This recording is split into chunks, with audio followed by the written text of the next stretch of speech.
The Pest and Predator podcast is brought to you by Field Heroes, powered by the Western Grains Research Foundation. Visit fieldheroes.ca to learn how beneficial insects can benefit your farm. Welcome to the Pest and Predator podcast, featuring interviews with entomologists from across the prairies. They've got the latest information on pests that you may encounter in your fields and the beneficial insects that help to control them. This podcast is brought to you by Field Heroes, powered by the Western Grains Research Foundation. Today's guest on the Pest and Predator podcast is Dr. Héctor Cárcamo. He's a research scientist in insect pest management at AAFC Lethbridge. Today we're talking about relocating good bugs for work. Here's my conversation with Dr. Cárcamo. Dr. Cárcamo, how are you doing today? I'm doing quite well. How about you? I'm doing fantastic. Thanks a lot for joining us here on the Pest and Predator podcast. What do you mean by relocating good bugs for work? We're really talking about reuniting the natural enemies of a pest that for many reasons are left behind in their area of origin. So to make that clear, let me give you an example.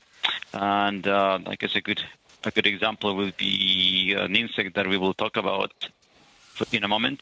The cereal leaf beetle is an insect pest of many cereals, including wheat, barley, oats. Most of our cultivated grasses are vulnerable to this pest, and it comes from Eurasia, meaning Russia, Europe, other countries in that area. So the insect pest was accidentally introduced into the United States in the 60s, and it became a major problem in pretty much in all the wheat growing areas of North America. But the natural enemies, the key parasitoids or predators that kept the population under control in the area of origin were left behind. So only the insect pest got introduced. So in that case, the good bugs, the wasps, the predators are important. That are important in keeping that insect pest at low levels are left behind. And then we need to relocate it so that they can continue their good work. And that is known as classical biological control. And in our context, when we are talking about relocating good bugs for work within Canada, we are doing that at a smaller scale. So we're not talking about introducing them from one country to another, but we are relocating them from a region where they are found. For example, an insect pest that occurs in Quebec or in British Columbia, and the natural enemies have been introduced in that jurisdiction, in that region. We would like to move them around so that they can continue to exert pressure on that pest and keep it at low levels. So that's what we're talking about when we say relocating good bugs for work. Yeah, and what is the main benefit of moving them from one region to another region of the country? Well, the benefits can be immense. And I will give you another example to illustrate that. The very first example of successful classical biological control, where a good bug was relocated somewhere else to do good work, was in Southern California, where they had a huge insect pest, a scale type of insect pest that was devastating the citrus industry in the United States. And they relocated the natural enemy ladybird beetle from its area of origin, and it controlled the pest to the point where they no longer needed to spray any insecticides for that insect, and that happened in the late 1900s. So for over 100 years, that beneficial ladybird beetle has been keeping that pest under control.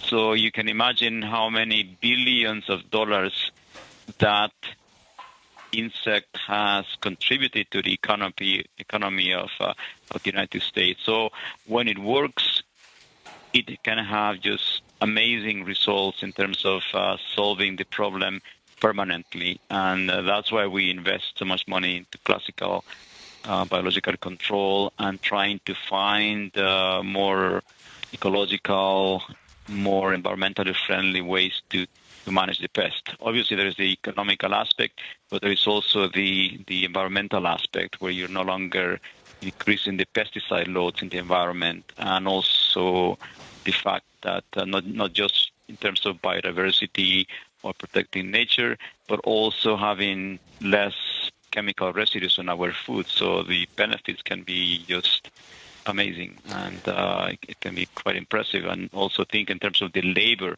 not having to monitor that pest anymore, or not having to spend the time doing the work controlling the pest. So the benefits can be quite significant. So when would you consider moving an insect population, and what are all the things you need to take into consideration? Because there's a balanced ecosystem in that area that you're moving these insects to. So what all do you need to take into consideration? Quite a few things. Yes, this process of relocating an insect into a new environment, it's a process that needs to... It's very important to do the research. The background information needs to be gathered. There's several things that need to happen. I guess the first thing that you need to know is you need to have information suggesting that the organism is going to be effective, right? So, and that is usually known because in the area of origin, that insect pest is managed by that specific organism, and usually it's a parasitoid, or could also be a predator.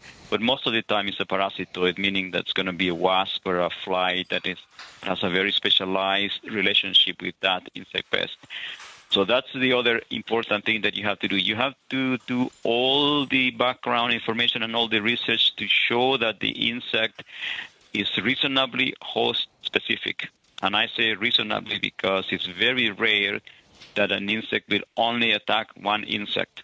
So you have to do your due diligence and do your best and get the research done to demonstrate that the insect is going to be attacking mainly that organism and is not going to start attacking other related organisms, because once you release that organism, it's going to be there forever. There's no taking it back, right? So that's why you need to proceed cautiously and make sure that you know that it has a chance to be efficient, and that is mainly going to be attacking that insect pest.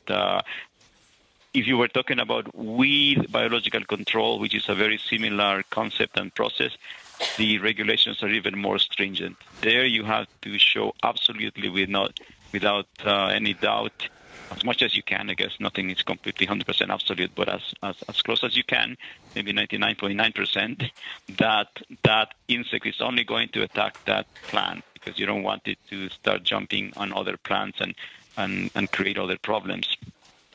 With insect pest, in the past, the regulations have been very relaxed, and I believe in many jurisdictions, they still are somewhat relaxed when it comes to insects, because insects tend to have a broader host range, and it's difficult to show that one insect only feeds on one other insect or arthropod, invertebrate, whatever the pest is. It's not just insects. It could be a nematode, for example. It could be a mite.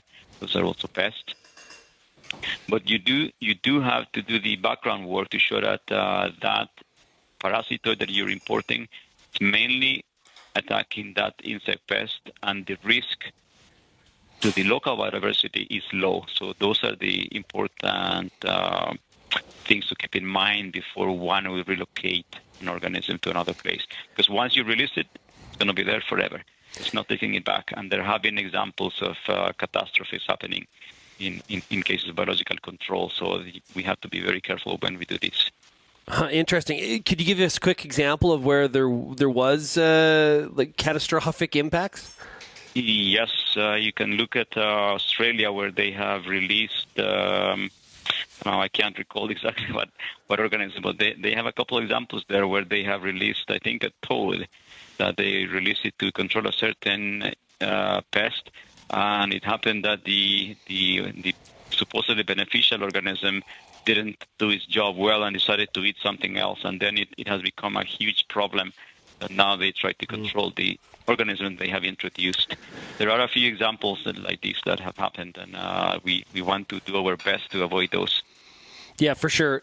Now, because of that, who can do this kind of work?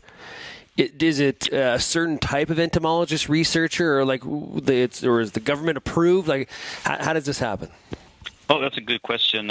Usually, this work is done by researchers that are qualified scientists, and also in most cases, this is public good research. So most of the time, this work is undertaken by government institutions and universities. Also, they do it to some extent, but in most cases in Canada, this work is done by the federal government. Can you give me some examples of bugs that you've moved before, or those you're considering moving now? Certainly, yeah. We have an example where we have been lucky to get quite a bit of success, and I say lucky not because we are not doing the work and relying on luck to do something.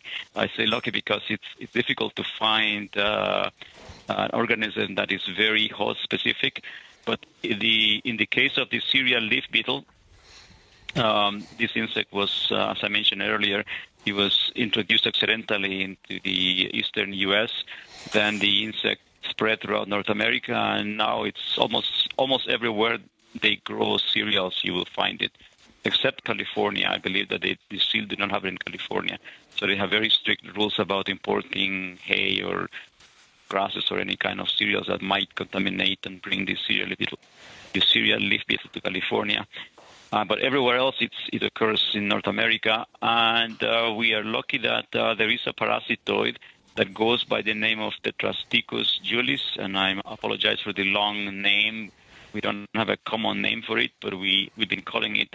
I guess a shorter term is T. julis. I guess we could call it T. julis. So this tiny parasitoid is only about 2-3 millimeters long. So you make a few dots with your pen. There's your T. julis. It's very tiny, but it's amazing in terms of its ability to move around and even survive all the disturbance that we have in agroecosystems. We till the soil, we rotate crops, we spray insecticides in canola for other insects, or we spray for cutworms, grasshoppers.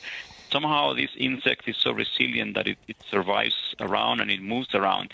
So when we found the cereal leaf beetle in southern Alberta in 2005, a colleague of mine, Dr. Lloyd Dostal, who now unfortunately deceased, he and we went to the Creston Valley in British Columbia, where we knew that they had the parasitoid there. It was released by Hugh Phillips, the former provincial entomologist in British Columbia. So he got the parasitoid from either Montana or Washington. He got the permits, and then he released it into British Columbia.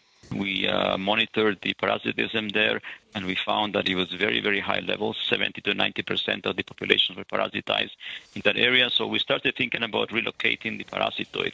But, of course, we wanted to do our due diligence, because it's one thing to move a parasitoid within its own ecosystem. For example, say from northern Washington to British Columbia, they share the same features, similar biodiversity, similar habitats. So it's reasonable to move it around like that. But when you're going to move something from a very distinct ecosystem like say the Creston Valley and move it to the prairies, so you are going to cross the continental divide and come to the plains where you have very different plants, very different insects, different biodiversity. So there we need to do a bit of homework. So once it was released, what was the result? So we did the required tests to show that the host range is very specific. We had a graduate student from France, Vincent Hervé, now in Winnipeg as a scientist. So he helped us to do some work, and we showed that this parasitoid, Tetrasticus julis, will only attack the larva of the cereal leaf beetle. We even tried an extreme situation where we knew that the fecal coating of the cereal leaf beetle larva is an important feature used by the parasitoid to recognize the larva and attack it. So we had another PhD student, Lloyd Sarup, and he did this test showing that there are chemicals that are used by the parasitoid. So we took the fecal coating from cereal leaf beetle larva, and we spread it on other larvae of related beetles that are in the same family with the cereal leaf beetle. These are called the Chrysomelidae leaf beetles. And we were happy to see that the parasitoid will not even attack other larvae that have the feces from the actual host. So the host recognition system is very complex and very specific. It requires both the larva and the feces of the actual host. So with that information, we were happy to see that it's not going to pose a risk to the local fauna.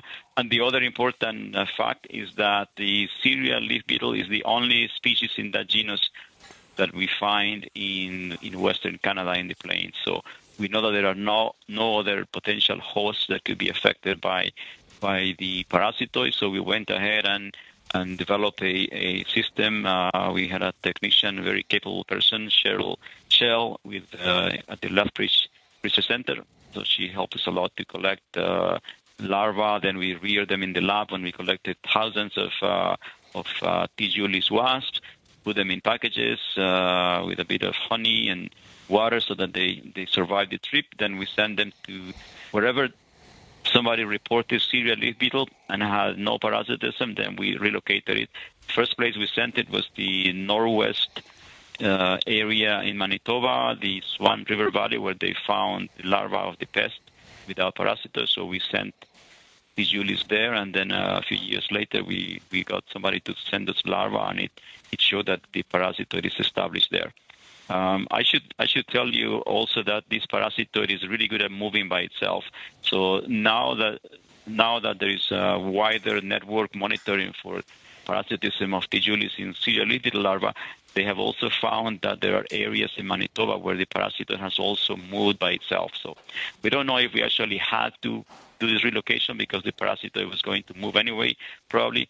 But we figured that it was a good idea to give it a boost just in case it didn't get to some places. So that way we can rest assured and help growers wherever they're planting wheat or cereals that are potential hosts of this pest, cereal leaf beetle. Then they also would have access to the parasitoid. And I believe we are planning to continue this relocation project in the future if there's a need for it. So that's one example. Fascinating stuff. Dr. Cárcamo, thank you so much for joining us here today on the Pest and Predator Podcast. My pleasure. The Pest and Predator Podcast is brought to you by Field Heroes, powered by Western Grains Research Foundation. Visit fieldheroes.ca to learn how beneficial insects can benefit your farm.